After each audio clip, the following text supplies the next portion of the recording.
some people up to this day have no clue Yeah. what corporate health and mental health is. Like they have no clue what Yeah. it is. And then so it's like in the early parts of the conversation when you realize they don't get it, sort of like abort mission. They don't.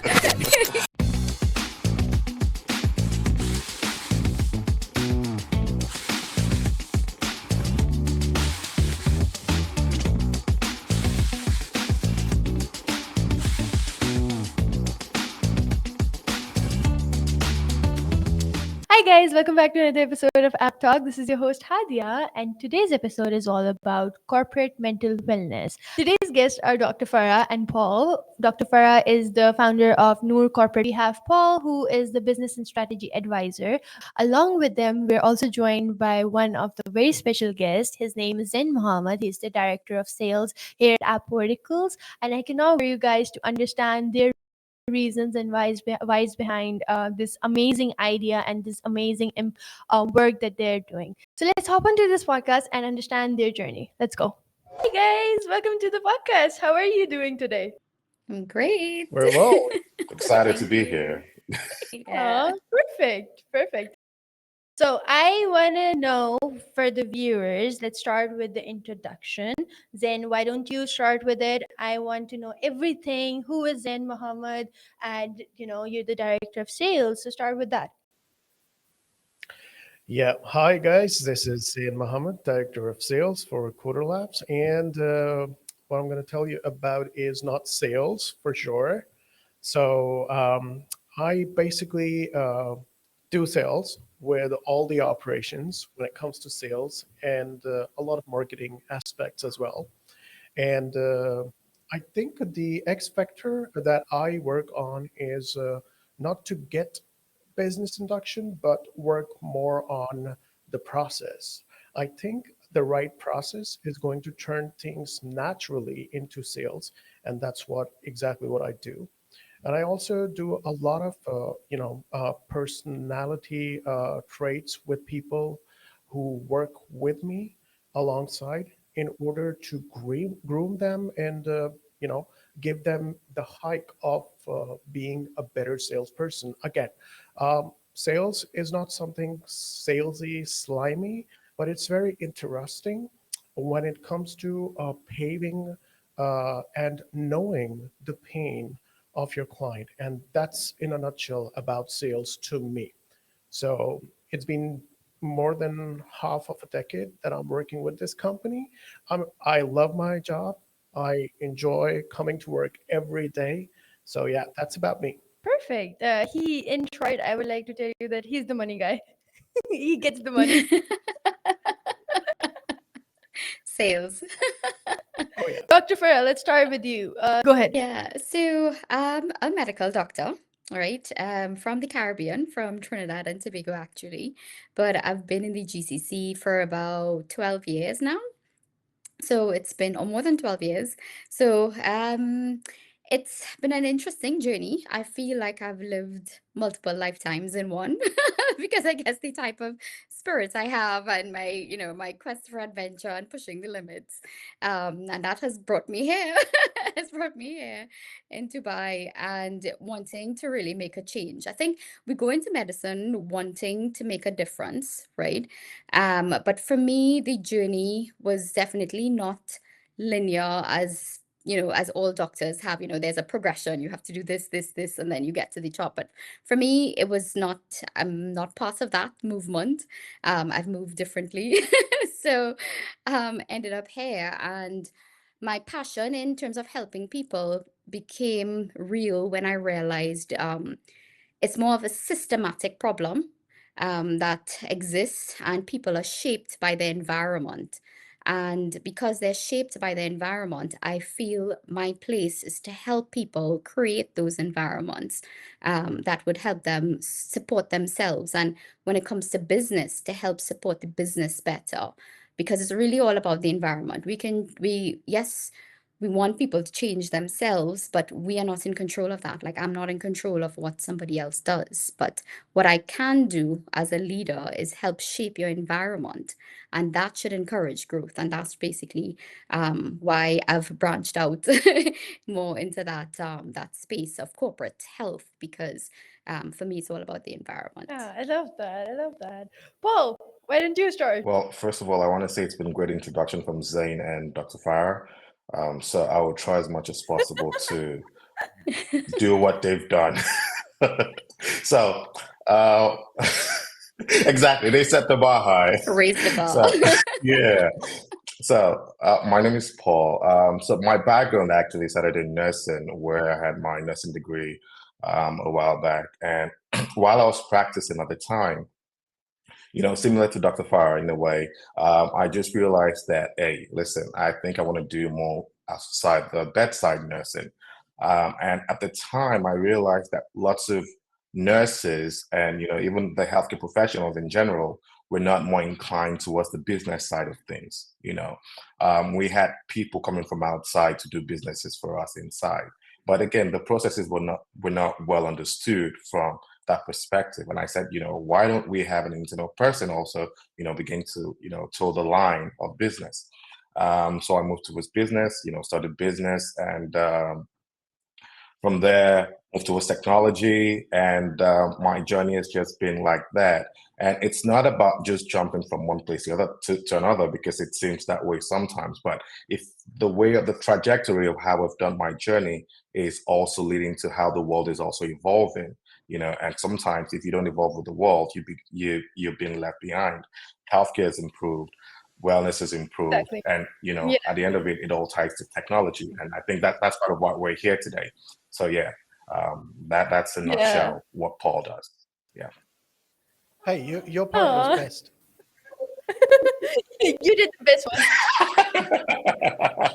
No, just kidding. Inspired. Thanks, Zay. Thanks, Zay. You did good. You did good. You did good. Thank you. Appreciate it. Let's just start by giving each other compliments. You did good. You did good.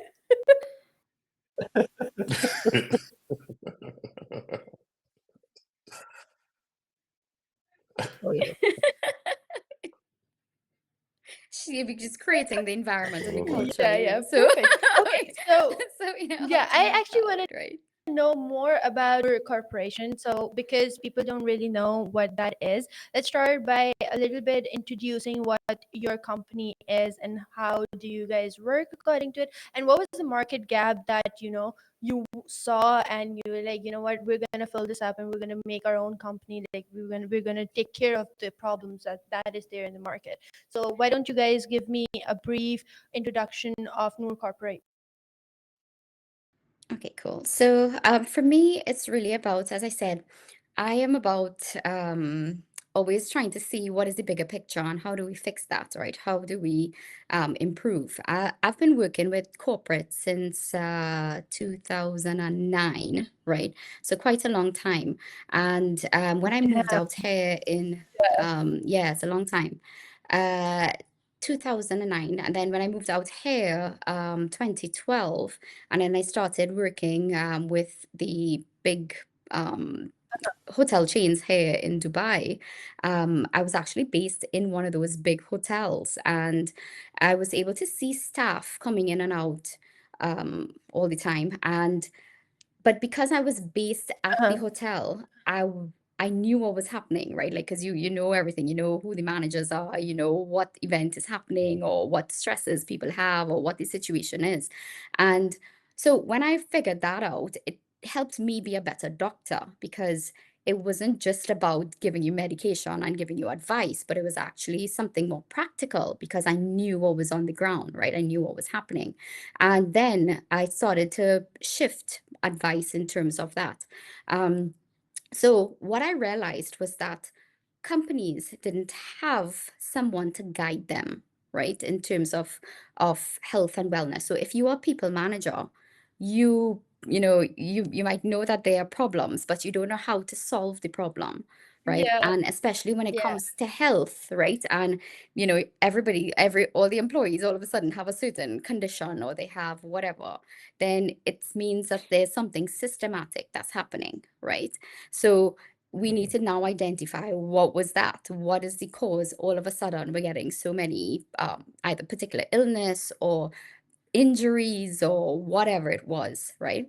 And what was helpful at the time was to actually do these walkthroughs and go through with the people in charge. And then I realized people were lacking these things. Companies and human resource personnel, leadership didn't have that go to. So they didn't have a chief medical officer or somebody that they can go to get that. So that's why I started Neuro Corporate Health Solutions, because we wanted to be that trusted body that you can come to. But on the flip side of that is that well-being is multi-dimensional, right? So what I realized, people were spending, like one group would do the health promotion, one group will do this, one in the same organization, but sometimes they double spend, they cross spend, or sometimes one solution cause a problem in another department. You know what I mean? There's no streamline or no Yeah. consistency. Yeah. So yeah, so I spent a long time putting together the team, right, to work with us, because we wanted people. So we even have people from the architect, from the building side, to the psychologists, to the policymakers. We have a whole team that can actually guide your what people call corporate wellness program, where we can actually guide that. Something very manageable, bite size, but makes sense at the end of the day. And this is why this is why this was formed. Yeah. Sorry, I just wanted to add something to what she said because she didn't put in, non-corporate health without Dr. Farah. She's very humble in her introduction. So she's really humble with the introduction of how she's put, how it was formed and things like that. I feel that she's someone that when I met her and she explained to me what she was doing in non-corporate health, the first thing that came to my mind was like, I'm like, this is great. Like, it takes that type of person to see the gap and say, I want to make a change, and this was not one thing that stood out for her was it wasn't about the financial gain when I met with her, and that's what I'm like, I'm like, you need to make money from this, you need to make money from this. But it was more the passion that drove her to say, we need to make a change, I need to see how this would happen. And that was how, the relationship even started with her to say, listen, I can, initially she says, I can't pay you, you can't work for me, Yeah. things like that. We had that back and forth. And I said, listen, we became friends. And I said, on that advisory side of it, initially, I'm like, let me just come in, let's see how we can, monetize some of these things with you in terms of things. And I just wanted to put that in because she was so humble in how she started her introduction and things like that. She's actually, she's great. Yeah. And, the passion she has for the transformation Incredible. of this Yeah, she's industry incredible. is what we look forward to. Yeah. Thank you, And I Paul. think, yeah, that was great. What Farah told us about New Corporation was bringing people together. And I think that is the most critical part because you really need to understand the brain side of any Exactly. concept or idea that you have in mind. I mean, can they really relate to what you are imagining about the whole concept? Hmm. And things like that. So bringing people together, making sure that they are the right brains for this baby is one bit of a task, I Yeah. guess. And I think that was done appropriately as I E- see you guys both as a team. Yeah. Yeah, I love that you say that because that was the challenge in the beginning, right? Imagine talking about mental health before mental health was a thing, right? And people were like, what are you talking about? And Oh, I even swear. yeah, no, people were clueless. So it's actually when COVID hit, then I was like, oh my God, this is my time. Like this is when we need to bring it on, right? Because I've been talking about this. The company actually has started back home in Trinidad and Tobago since 2017, right? And so it was way before COVID. The idea, the concept was even since 2015. And when I met with the business development people here, when I wanted to bring it to the UAE, people kept saying, you are a doctor, and they kept putting me in a box, right? Like, you should Yeah, stick to what you know best. Like, you can't bring all these yeah, things together. And I'm like, yeah, I can't choose one. I'm like, that goes against the idea, right? It goes against the idea of bringing everyone together, you know? So it was really interesting. So I'm glad you said that, because that was a key challenge in the beginning, was to get people to understand why there was a need to bring people together to create this one solution, right? yeah, So that yeah. was challenging for people to grasp in the beginning. So I'm glad you mentioned that, Zane. Yeah, yeah, yeah. I truly believe it's not a one a man solo job. It's Correct. always the team, and it's the team effect which brought you towards Mm, nearest to your goal or what you're trying to achieve. So right. yeah, I truly believe that, and I think we can relate to Hmm. with Newer Corporation after all, Farah. So yeah. Yeah, I'm gonna ask Kazim to hire you guys for us as well. Oh yeah, for Good sure. plan. This is being recorded.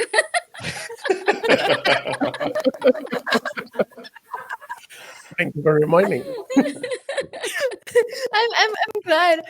Yeah, I'm glad we're talking about this right now. So I have a question. Farah, how did you actually cope up with rejections and the how do I say it? The rejections that you got when you were like, you need to incorporate mental health with this as well. How did you guys cope up with that, or how did you guys convince the third party to, this is Mhm. something that's very basic and you need it in your corporate to that? Yeah, so I think in the beginning we're still how to say it. So we realized that speaking to people who understood was easier than speaking to people who just didn't get it, right? Because some people up to this day have no clue Yeah. what corporate health and mental health is. Like, they have no clue what Yeah. it is. And then so it's like in the early parts of the conversation, when you realize they don't get it, sort of like abort mission, abort mission. They don't, and then you sort of then find the people who at least get it, because it's easier. So it's everyone, and I've always Yeah. said from the beginning as well that not everyone is our potential client. Granted, everyone works, but not Hmm. everyone is a potential client. And I say that Yeah. too based on experience with, dealing with certain, certain companies that I've dealt with. And, Yeah. advice that we would have given on, with good intention, sometimes were misused against the employees, rather than we do it to support them, but then it was sort of misused. So earlier on, I recognized that I have to screen better in terms of who I work with, because the information we provide should be supportive and not be used against anyone, or not used as a tool, against staff who may not be able to perform well, or, and that sort of thing. So that was Yeah. one of the key things for me, is that knowing who the ideal client is, who we'd like to work with. And I don't really like to call them clients per Yeah. se, because they're more like partners. We're here to support you. We're not here, we grow with you. That's the whole point of it, right? Um, so you're not just paying us for a service, but you're paying. We have a mutual benefit. There's support on both sides, right? You support me, I support you, and Mhm. that's how we build. Yeah. So for me, it's really about screening, and Paul knows I'm not about the money, as he mentioned before, right? And so he would come in with the business mindset, right? And da da da da da, right? And then he knows that with me, it's really about the personality of the people and the culture Hmm. of the company. If I see something with potential, or if there's no potential, You know what I mean? Because not everybody's at the right Uh-huh. stage at the right time. So maybe some companies need to take a few years before they get there. And then, of course, we will be ready to Mhm. help. But if you're not there yet, maybe we are not the best for you, right? So if you are there and you're making Yeah. movements and then you want to have a direction and you want to have that support, then of course we are here to support. Oh, Yeah, I actually love this. Yeah, I find it so nice because even for your own people who are working for you, it's so easier for them not to deal with people who are not even ready to accept the change. And it's far easier Hmm. for you to know who the potential client is, and when them being the potential client, they're willing to change, they're willing to accept the change, or Hmm. make some changes in their companies as well. So it's easier for both the parties to collaborate and work together. It's very nice. Thank you. absolutely. Paul, I'm missing you already, man. No, it, if I tell you that, each time that we have such conversation, it just reminds me of the reason why, we're actually doing this again. It makes you reflect back and like, we're doing the right thing. In terms of rejection, I would say like she put the right words, and I think she said it well. It's not everyone that would get this yet. However, I feel that it's a ripple effect. Okay. And when we start with that small, first ripple, it begins to expand because people begin to identify and recognize how this, helps. So, if we keep doing that and the ripple keeps expanding and people begin to see that, oh yeah, we need to do this. So if they mature to that time, they're like, okay, I think we need this. Because again, it's about the change of mindset, of people. And like we always say this, we're doing it one ripple after the other, and we're hoping to get the whole stream into this thing we're doing. So she put it right way. So thank you again, Dr. Farah. I think it was Thank amazing. you, Yeah, Paul. yeah. Perfect, perfect. I love that. Okay, I have a very weird question, and I it's just a question, okay? God Okay. forbid, but I'm if not sure your where she's startup going with this. disappears, Ah.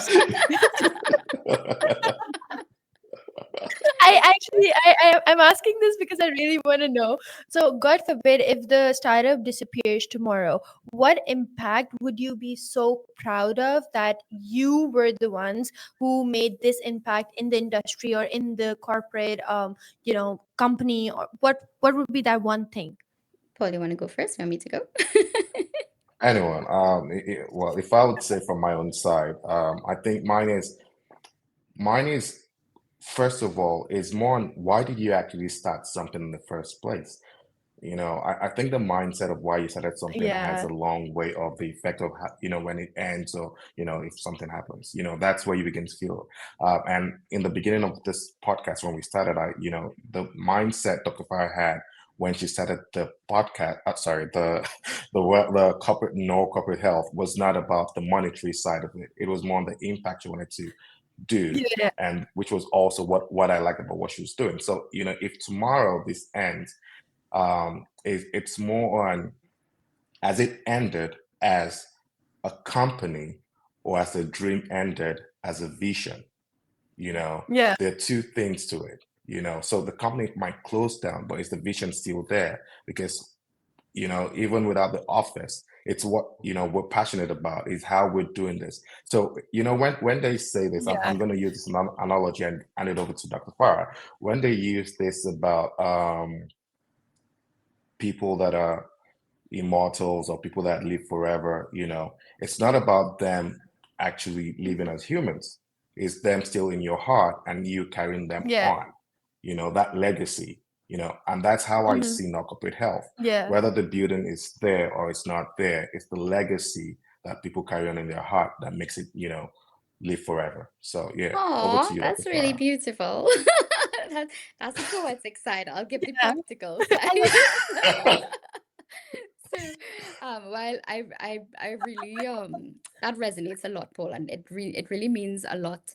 Especially on our journey, we've met some really amazing people and people who, we started a campaign last year, join the movement. No, that was the beginning of this year, join the Yeah, movement. yeah, yeah, yeah. Yeah, and it's because, and that wasn't even by us. That was from people who believed in us and, Sure. believed in what we were doing. And that's where the join the movement came from, because that really reflects what Paul's saying. But from the more practical side, what I think I'm particularly proud of is that the type of policy reports that we're actually creating to help guide government and guide research and to guide Mhm. decision makers, at least we have left something like that behind, because we work with Mohammed bin Rashid School of Government here and to work on creating these wellness policies and to have the conversations with the right people to guide policy change at higher levels, which is really important. So for me, if it was to end today, at least that is what we have done and that is how we have contributed to society. And, in the future, that research will still hold. I love that. I love because you guys are doing such a great job and you guys are, creating this big impact and change around everything. I love that even if Noor Corporation actually disappears, the change and the how do I say, the impact that you guys would have created would stay, and like Paul said, the legacy would continue. Mhm. Yeah, inshallah. I don't believe it's going to disappear because I think you're hooked up with the right market. We're talking about a country which has their own Ministry of Happiness.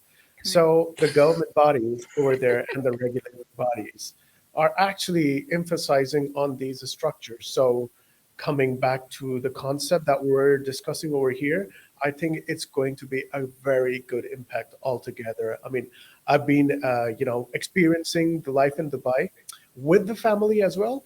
So I actually know how this is going to help the corporate and the professional run so much. So I don't think it's going to disappear anytime soon, guys. So yeah. We're started Zain, on I think that. you hit yeah. Zain, I think you hit the nail on the head though, like in terms of being here, because I've, when you speak to different people and from different markets, and I always Uh-huh. say Dubai really is the place for this. Dubai is the place to make these types of changes and to push that innovative level because honestly, out of all the cities that I've been in and the mindsets and there's something very special about Dubai that really encourages this, and yes, it's the Ministry of Happiness, but it's beyond that, I mean, for me, when you drive in Dubai and you just see the Burj Khalifa standing tall, that itself is an inspiration. Like that inspires me every day because from nothing, because I'm from the Caribbean and Trinidad and Tobago, our history is along the same of Dubai's history, but where Dubai has reached compared to, no offense to the Trinis back home, but I'm just saying is that in the same time frame, right? Dubai has made it on this level that it's inspirational. And then when you meet people on the ground, you're meeting people who are willing to accept that, wow, there's a different idea and there's a different approach. And there are people who are very excited about this, which is something you don't find in many parts of the world. Everywhere else has a lot of red tape, or you can't do this. Everything is you can't do, but Dubai makes it possible. And I think I really love how you said that, scene. It really resonated with me. Yeah, yeah. Dubai is magical, I guess, when it comes to people, when it comes to everything that you see. I mean, every day is a new day in Dubai. You get Mhm, to see mhm, a lot going on. Technology, advancements, everything is happening every day. mhm, I do have a background, my childhood in the UK, in West Midlands, Birmingham. So I know the life over there. I find it too dry. Over here in Karachi, it's too lighty or too sparky, you can say. But in Dubai, it's a whole new experience, I would say, um, alone and with the family and the professional, mhm. uh, environment that I see over there in the UAE, especially in Dubai, is a lot top notch, to be honest with you. So yeah, I think, yeah. this is not going anywhere, as I said Yeah. before. We've gone off on a Just by the way, different Paul is from UK. tangent. Go ahead. Well, I live here, but it's fine. I'm Nigerian, so I'm Nigerian. Yeah, but it's fine. Yeah.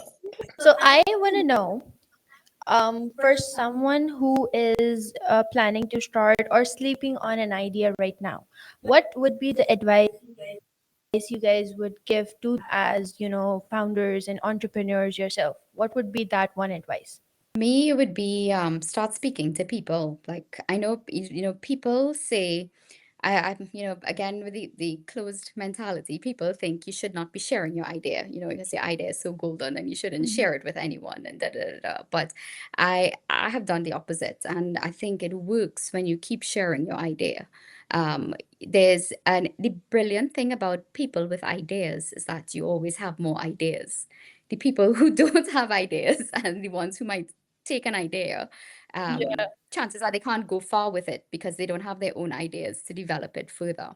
So, Mhm. as an entrepreneur or Mhm. somebody with any brilliant idea, start speaking to people, start speaking to the right people, people who, even in the beginning, as I said, when people don't understand, maybe it helps you shape what you're trying to say better, right? When somebody doesn't understand, or you learn something from that conversation that will help your idea evolve. But there's always something to learn about what your idea is, or what you're going to do, or how you're going to shape it by actually doing it. Start, start, start. Because if you keep it all in and you keep writing and that sort of thing, it's not developing. It's still stuck in your own personal bubble. But you need to be able to put it out there. Be brave enough to put it out there and take that risk, Yeah. take the risk of being rejected, take the risk of Exactly. being Yeah. told that you're whatever, just take the risk and just start speaking to people. Yeah, I love that. Paul, what about you? Your turn. Well, Your turn. The for stage is me, yours.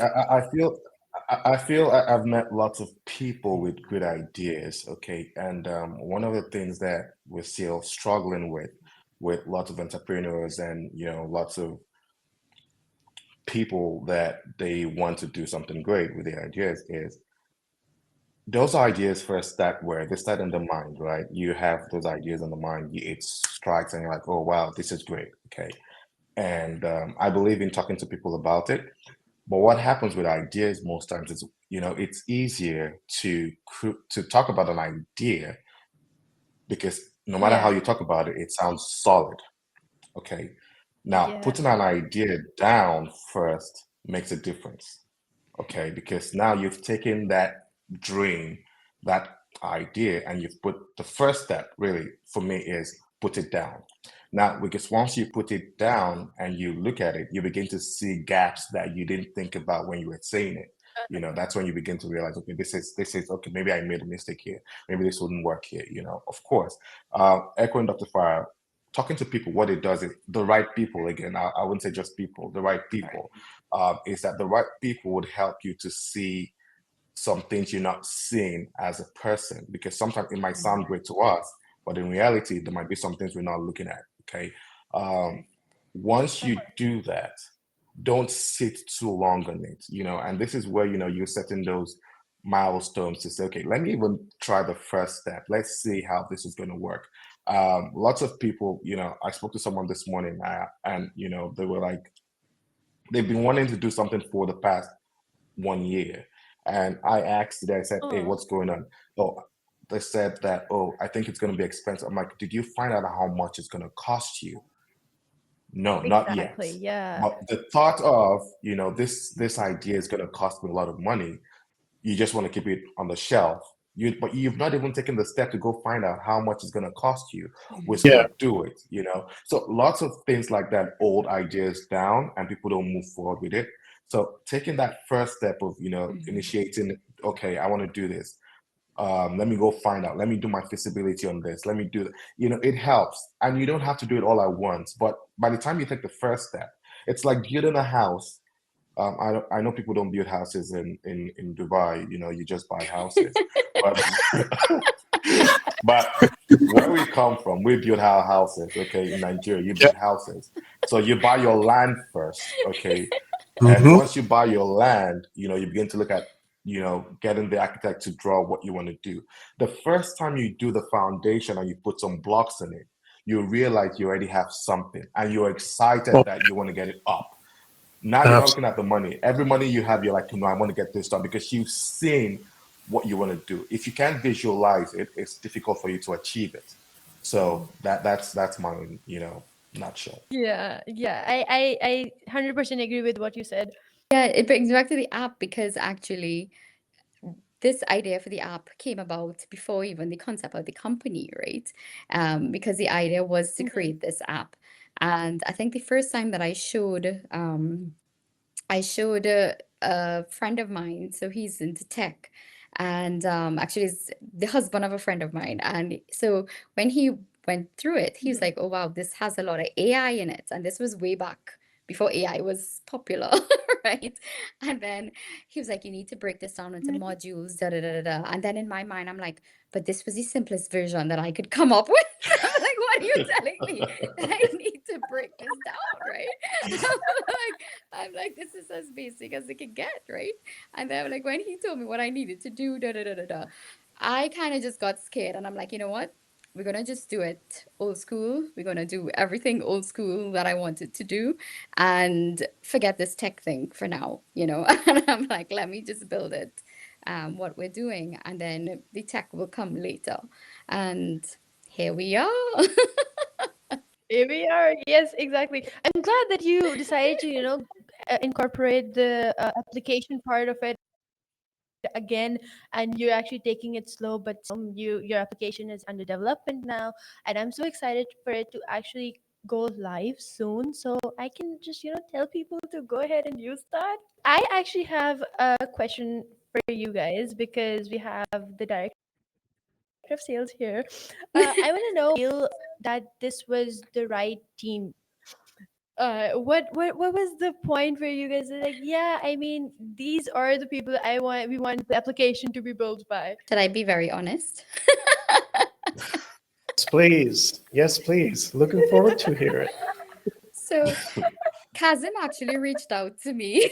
Kazim reached out to me, and I had that first conversation with him. But that conversation went over my head. I'm like, listen, you're talking to the wrong person. I don't know how to. I don't know where this will go. I don't see us working together. I don't know what's going on with this. So I said, you need to meet with my business partner, Paul. If Paul finds a way, we will we'll find a way. And then so I didn't have any high hopes at all, to be honest, right? I'm like, I know you guys are doing, but I didn't envision, I really didn't see it at that point in time. But it's when Paul got Yeah. back to me and Paul said, we're gonna do this. And then I'm like, we're gonna do what? And then but I trust Paul, that's the thing. So it's like I trust his Paul and I have a really good partnership, alhamdulillah. We have a really good partnership where, and I think not that we judge others, but we pick up on energies of people, right? And people who want to make a difference, right? That's key to Yeah. what we believe in, right? We believe that we Mhm. want to work with people who want to make a difference. And I think that is what Paul, I completely trust in his judgment that he picked up that these were the people to work with, right? And he was the one who initiated that step. So Paul, maybe you could explain more from your side how that went.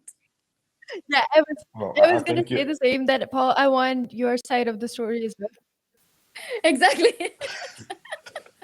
I think she has nailed it. To be fair, speaking with, so what she said, and I had a meeting with Kazim, and we spoke about the whole thing and what it does, and the mindset he also has in terms of, making a change, getting into the industry and things like that. We just kind of aligned, and it also, it was not about, oh, let's make money now. See, that's the thing. When you meet someone and the first drive is money, there's a problem, especially within the industry we're trying to do. You're not about Yeah. change, you're not about impact, you're just about the monetary value. but it was not that way. It was more like, let's do this, and I just felt it aligned with, what myself, what Dr. Fire, and the thing about what she said, if she tells me, Paul, I met this person is great, I believe her, because we kind of like know the type of value people will we want to work with, or people we look forward to working with. And that was the same thing with Kazim when we spoke, and I said, okay, this is something I feel aligns with what we're doing. And the rest is what we're seeing now, And I think he also felt the same way with what we're doing, and that's why we're here now. Right. I think, yeah, we have a kind of a vision. And sales, I mean, people take this as a very negative word. I don't know what's the problem in it. Maybe some of them do not, but it actually comes in naturally. It's all about the connect that you have with certain people. And it's really about the pain that falls over there. And you need to understand the pain. If you understand the pain, I think gradually it's gonna happen. So you don't really have to race or chase the money. It's gonna come actually naturally. So Absolutely. if you are my client, I Yeah. would like to help you out in the problems that you're facing. Once that is resolved, you're going to make money, and indirectly or directly, I'm going to make money out of you. So that is a chain that you need to believe in, and that is how it is done naturally. You don't really have to work on it. I do not like the fact that people are, going towards target oriented careers these days. You don't really have to focus on the target that you want to achieve, but focus on what you are doing and those steps in order to achieve that target naturally. I Absolutely. think that is the key Yeah. point that we all need to work on. So yeah, that's my two bits Yeah, on I the think sales yeah, I side. think I think that's the beauty Yeah. of getting involved in any business or anything, right? Is that you end up sometimes it directs you. You don't have to direct it. You just need to follow where it's going as well, because a path always opens up, right? So as much as you're doing the work, you're putting in the effort, you're being consistent and you're showing up, but sometimes things go where you didn't expect it to go, and that's how it works, right? um and you go with the flow, basically. Yeah. Okay. Absolutely. I just want to add something to this since we're talking about the app. I want to give a bit of shout out to the team, really, the team that we've been working with. To be fair, I've worked with different development teams, but they're amazing. And I'm not saying this just, but it's, they follow up, they know what we want. We say something, they get it, and that's the thing. They get it so fast, and they're like, okay, we'll get back to you. And they come back, with that wow factor with us. And Yeah. I Yeah. would say it's really been amazing, working with the team.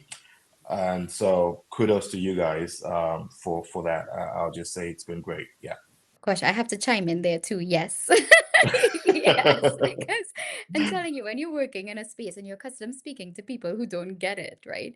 It's amazing when you meet people who get it very quickly. And not only that, they understand the concept of what we're doing so well that they think ahead of us. You know what I mean? They already have thought out different things and different ideas. And, do you want it like this? And even if you correct whatever it is, whatever it is, and then but they go back and they Yeah. problem solve so quickly. You know what I mean? They troubleshoot that thing so quickly. So it's been brilliant to watch, and sit by and actually see this thing blossoming. You know what I mean? it's Right. it's actually coming to life, and it's been amazing. And it's just, and you know what, it's nice Yeah. people as well. I'm sorry to I'm sorry to go on and on, but it's like you're dealing with really nice people who you actually want to be like, oh yeah, we have a meeting coming up. You know what I mean? So you're dealing with nice people. It's really amazing though. Alhamdulillah. I think Yeah. we're really, really blessed. Thank you so much for the Oh, kind words, we guys. love Yeah, Appreciate thank it. you so much. Yeah, I'm gonna make sure to send this to the team, the specific part, and I'm like, you guys are doing a good job. Please do. Yes. For sure. Yeah, something that I love about our teams is that we're not, like Zen said, that we're not running behind target, or we're not running behind making money, but instead our vision is that I understand that that's your project, but for us, we're building it and we want it to be a success story for us as well. So that is something that we always focus on, and providing our input, providing our take on the application. For example, this is something the industry norm is, and this is something, this technology would work better for your company or for your application. So that is something, the little advices that the team or the experts who are available for you guys provide makes it so much better. The experience, in my opinion, would make it so much better, instead of just, yeah, you said this, we're gonna make this, yeah, the client just, the requirements were just this, we're just gonna stick with that. I just feel like that it just, gives a personal touch to the application as well. Because again, we want it to be a success story. We're going to give you guys exactly the perfect thing that you want us to, Mm. the application should be perfect and up to the mark, and the quality should matter as well. So I love that about our teams. Let them do Agreed. the crazy part. Okay, so now I have a question for you guys, which is, if everything goes right, what does success would look like for you guys? What would be that one point where you guys are going to say that, yeah, now we're successful, yeah, we've done our part, now we can, move on to the next phase, and now we can take care of the rest of the things? What would be that? Well, Uh, Okay. well, um, again, it starts with the vision of what we're trying to create in the beginning that we said, let's do. And the idea of the app or the platform that we're trying to do is to make a change in that industry, to make a change with companies, to make a change with people.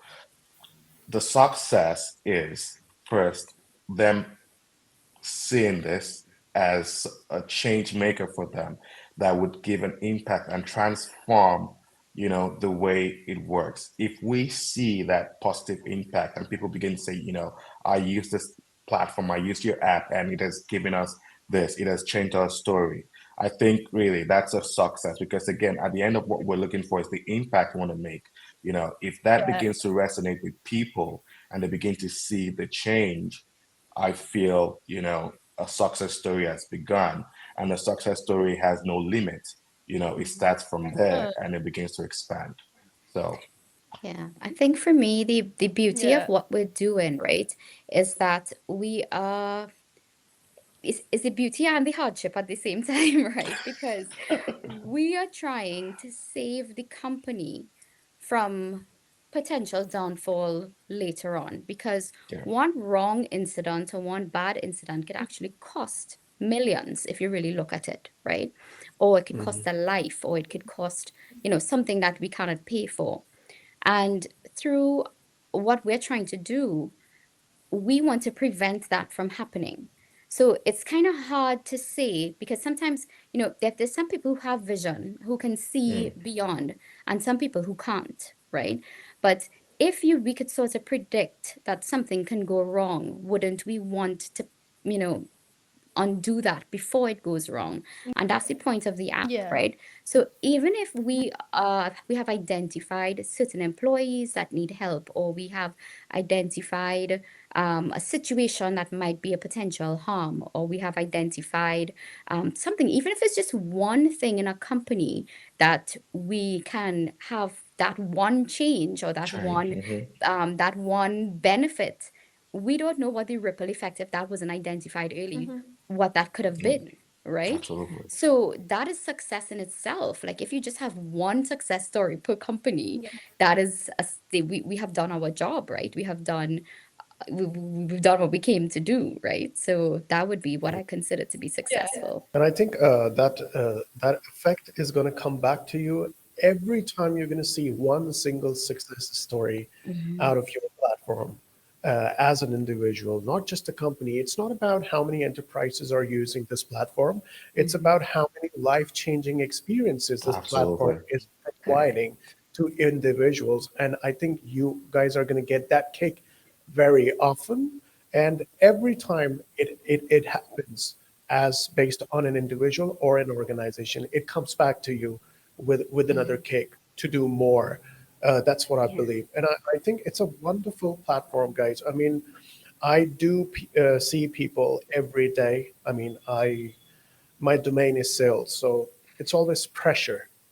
And you really have to understand your people as to what their needs are and try to talk it out, because that very small change can actually bring a lot of potential from that very individual, not just on your professional side, but on the personal side as well. Mhm. So on the personal level, you actually get to see that change with family and friends, and you take a lot of time for yourself, and that gives you the boost to be as professional as you could be in the very domain.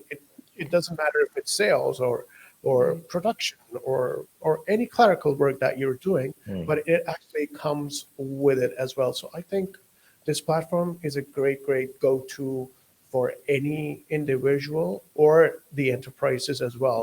I mean, Mhm. it's gonna just turn things around for them, and Mhm. it's gonna be a successful thing for their company as well. That's my two Inshallah. bits. I don't want to talk Yeah. too much Thank about you. it. Thank You you. guys Yeah, do the sound. inshallah. We've been doing research for years, okay, to figure out what works for corporate wellness. And then, but there's so many angles to wellness, right? So many angles to well-being. And if you had to implement everything, it becomes long to figure out what is to diagnose or to screen or Mm. whatever it is, right? And I know there are many other tools on the market, but for me, coming from the occupational health angle, none of them asked what I needed to know. You know what I mean? Like if I needed to Mhm. help a company Yeah. manage stress at work, yes, I need to know how stressed my employees are, but what is actually more important for me to know is what factors actually causes stress at work. And most of Yes. the Yeah, well-being exactly. surveys don't do that. They really look at, is my employee stressed, right? But that's not what we Mm. want to know. We want to know what is causing the stress and how that manages. So anyway, looking at a vast number of survey tools and trying to assess what are the important bits that we need to know if we were to screen an organization for well-being, right? And that's how we came up with the survey, that survey tool over, however long we took to do that. And then, what we actually measure is things like health and well-being. We measure quality of life. We measure stress at work factors, and then we measure financial well-being, which again is not really looked at in the detail that we look at it. Mhm. And this tool is not a diagnostic tool. It's just a screening tool. It's just to help the organization Mm. see their blind spots. What Mhm. what am I not picking up on a day-to-day basis? Okay. So, and the beauty of it, it comes with a scoring, but the scoring is a as an individual is a guide for the employer to say that this is what's Mhm. happening, and it's to measure against your own benchmark, not to measure against another company's benchmark. You have to measure based on your own, Yeah. right? And so it does not work by comparing company to company. It works by in your company and what your employees are, Yeah. what challenges they are facing. And then we help you identify that. And then leadership now will then decide which of these are actually more important to them. So it's not all about the score overall. It's really about which factors that were highlighted that matters to management the most. And then they would then take action, because the thing is, we have to remember in companies and leadership and everything, there's always change. Change is the only constant, right? So even if we make some changes this year, next year it might be a whole different ball game. We might not have Mhm. to follow the same plan as the year before. We Mhm. have to measure again and figure out what's happening next year, right? But at least we're getting to tackle the most important issues to us as a company, right? And that's why we are here to support. We help you to identify your blind spot, and then we can guide you through that blind spot, what measures you may need to take to help support the Yeah. company and the people in the organization. I understand. I love that. Yeah, beautiful. Exactly. I just am so in love with the concept of your Noor corporate wellness. Is It's just so beautiful, and I don't know how to explain it, but it's really cute, and I love that. Do you, It's like back to Paul and his poetry. That's a girl. That's a girl. Yeah, that's a girl way of explaining cute. That's actually how I felt when I saw the app. Like when I saw the app design. I was like, oh my God. I'm like, this is so cute. Like it's really cute. And then my Exactly, worry, exactly. my worry was that is it too feminine? And I'm like, we need That's to get just some male input. We need to get male input. I'm like, because I really wanted it to be balanced, But then all the guys seem to like it as well. I'm like, you don't have to just say that, I'm like, you need to say it's true. Now is the time to speak the truth, if you think it needs to be more masculine. And then I'm like, but they were like, no, it's yeah. it's really, I'm excited just by the look and the feel of it. Right. It plays on different parts of in my heart. So I hear the Yeah. cuteness, Hadia. I hear the cuteness. You had the application, the idea, and everything, and you were like, before AI was a thing, you were like, I want to incorporate this, and this. People nowadays are still, I don't know why, but they're still scared to use AI and incorporate AI into their applications or their profession in their industry, basically. So, what was your take on, and what is your take on AI in general and using it for wellness and for medical purposes? For both of you, Paul, I want to know Yeah. your input as well. Paul, you want to go first? I don't know if I should go first because I could talk on this topic. What I would say, I'll try to just be very fast with my response is I feel that AI is the way we're taking AI is not how it should be because if you look at Yeah. when there's a new curriculum, for example, or imagine you're a student that you've been learning something for so long, and this is the way you know how to do it. Mm-hmm. Okay. If I'm bringing in if I want to give you an exam or, a new test, I won't just throw something into it and say, here you go, this is new and we have to use it because it's there now. Okay. I feel that AI should be seen as something that should be introduced as why we use it. Like, what's the use of AI? How do we use AI in a safe Mm-hmm. way? You know, what's the benefit of using AI? How does AI complement or supplement what I'm doing? uh, People don't do more awareness on Exactly. that side of AI. They do more awareness on, oh, AI can do. It's like a party trick. People they've seen AI as more of a party trick than actually what it actually does. It's more fancy than the effect. So it's a lot going on in that space right now, and I know there are regulations also coming up with AI now. Um, it blows my mind, to see this and coming to the space professionally, on how people now see AI. Like when Dr. Farah was talking about the AI, with the way it works, there are people who still believe that they don't want something unreal to judge them. You know what I mean? They prefer humans to be the ones to say, Mhm. something is wrong Yeah. with you. And we had a case study recently, and I said if AI detects that someone has a disease condition, what amount of belief would I have to say this is true? Or if a human tells me that this is the same condition you have, again, because we're not throwing lots of awareness into artificial intelligence at the moment. I feel it's a great tool, to be fair. I feel it's one of the things that has come to change the way we do things, and it will help us a lot. For people who feel, I don't want to use it yet, I feel that they will be left behind. Yeah. Okay, and we'll move forward. The only thing I feel is there should be more Yeah. education with how AI should be used. This is just my own personal Yeah. talk on that. So I'll give it to Dr. Farah. I know she Yeah. has she would say her own based on Yeah. that. Yeah. No, so I echo exactly what Paul said. And because for me, I see AI as a tool. right? It is a tool to enhance our Mhm. work, enhance our performance. It's, it's to make us do things, I guess, better and faster, maybe pick up the blind spots that we didn't see, right? So it's supposed to complement what we do, not Mhm. replace what we do. And, Absolutely. there is a very human aspect of what we do that needs to be factored in.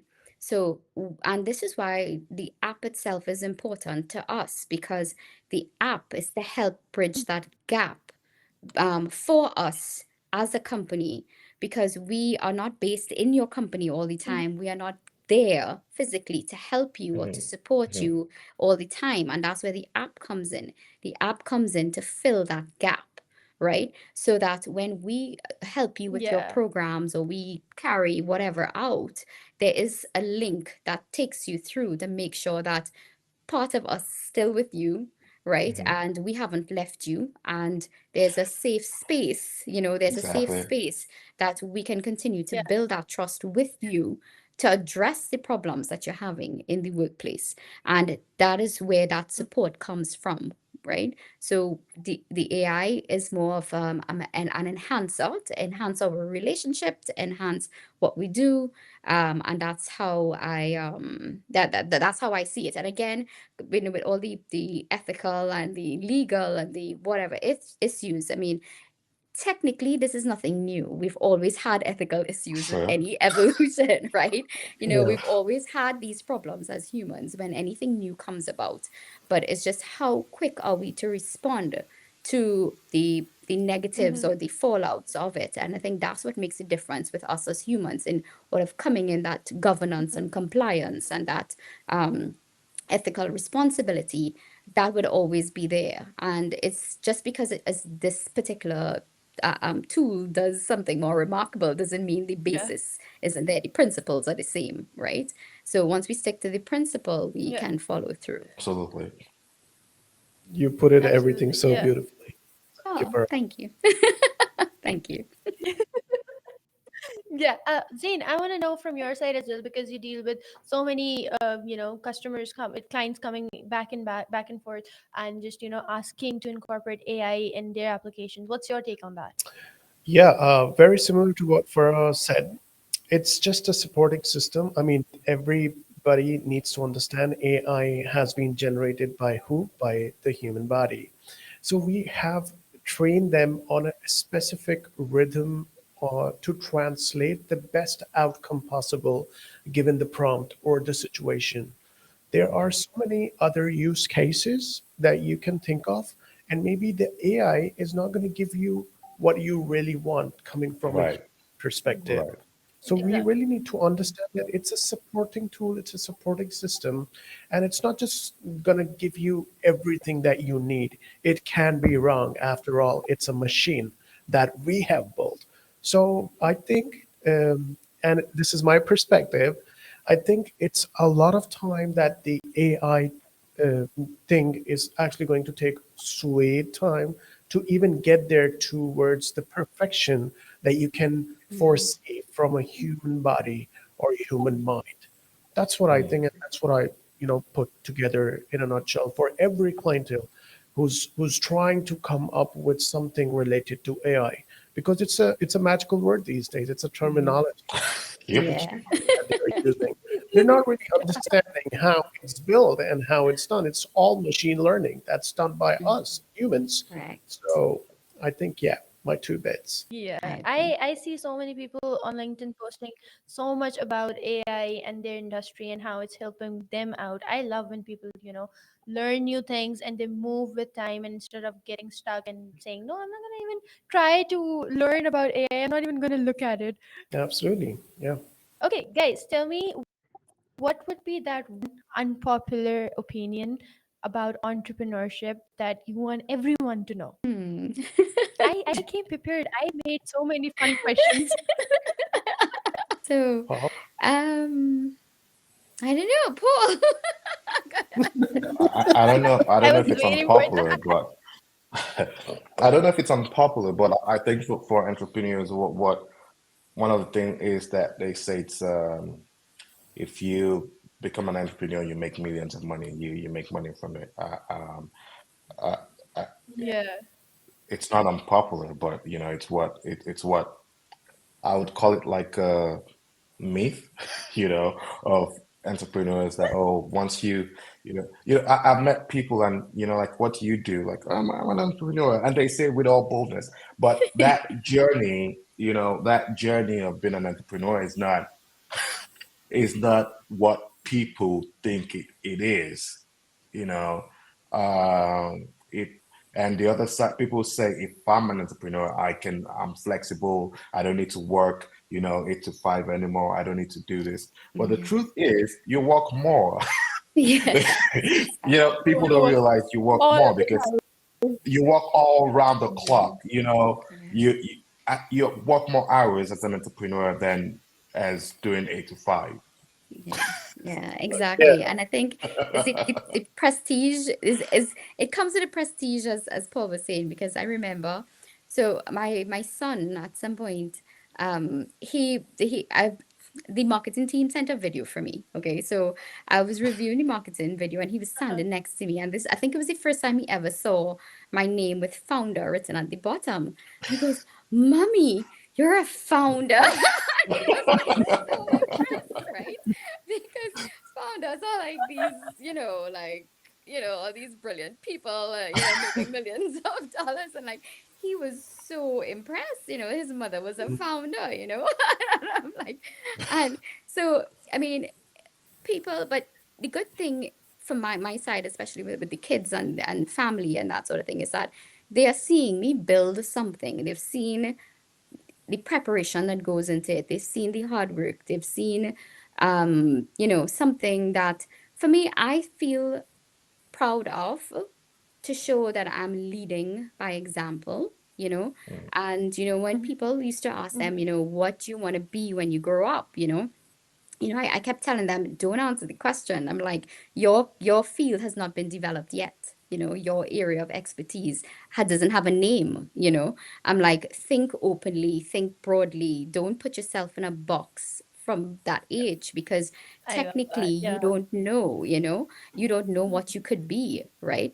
And so like for me, it's that it's a lot of hard work, as Paul said. It's a lot of what people do. There's a lot of times you feel like giving up and be like, what am I doing? I'm leading everybody down a rabbit hole. Like, where are we going?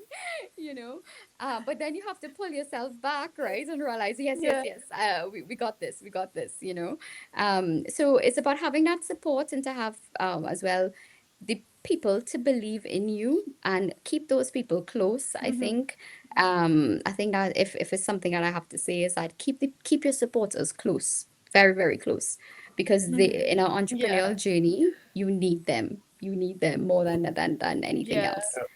Yeah. I just wanted to add one more, just to say this, that people don't realize that as an entrepreneur, you have more failures than success.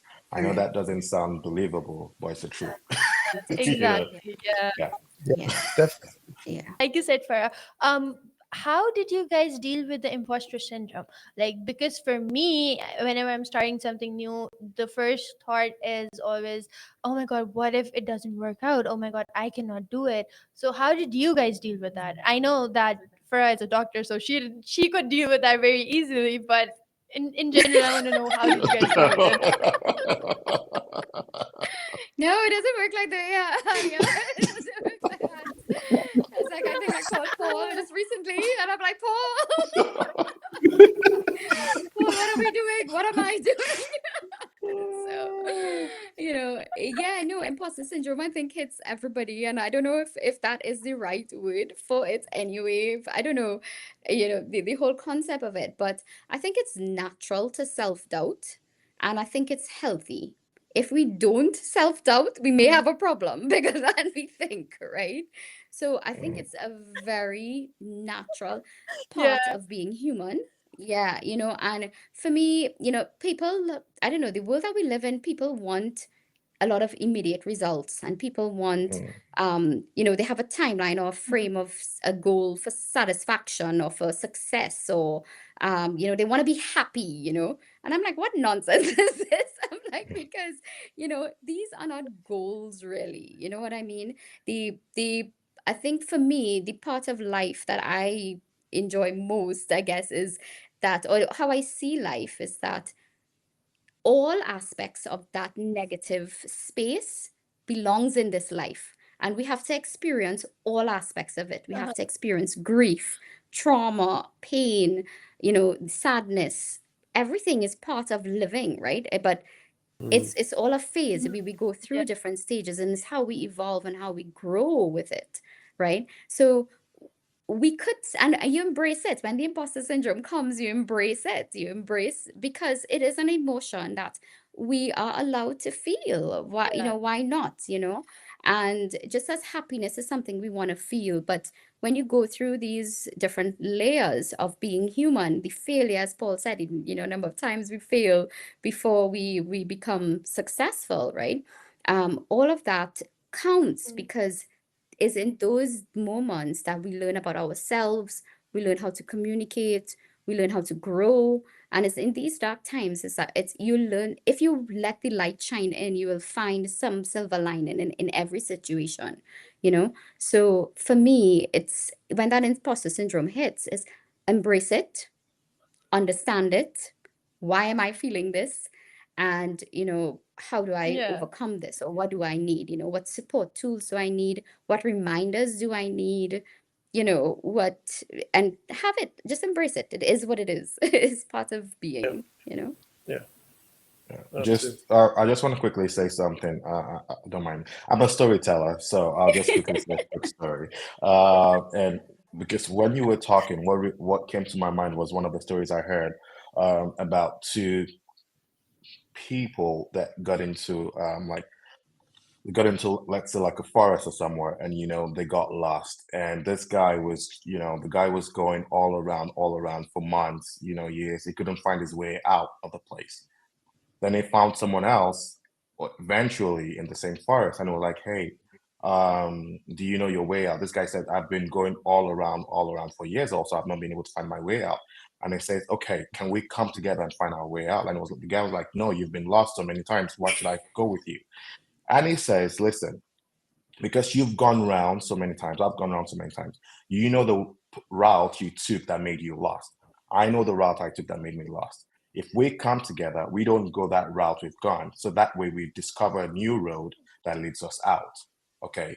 Now, Yeah. it's the same thing that resonates with me when it comes to some entrepreneurs sometimes, because during that downtime, is where those great ideas come from, is where we meet the right people, and we both navigate ourselves out and find a new route.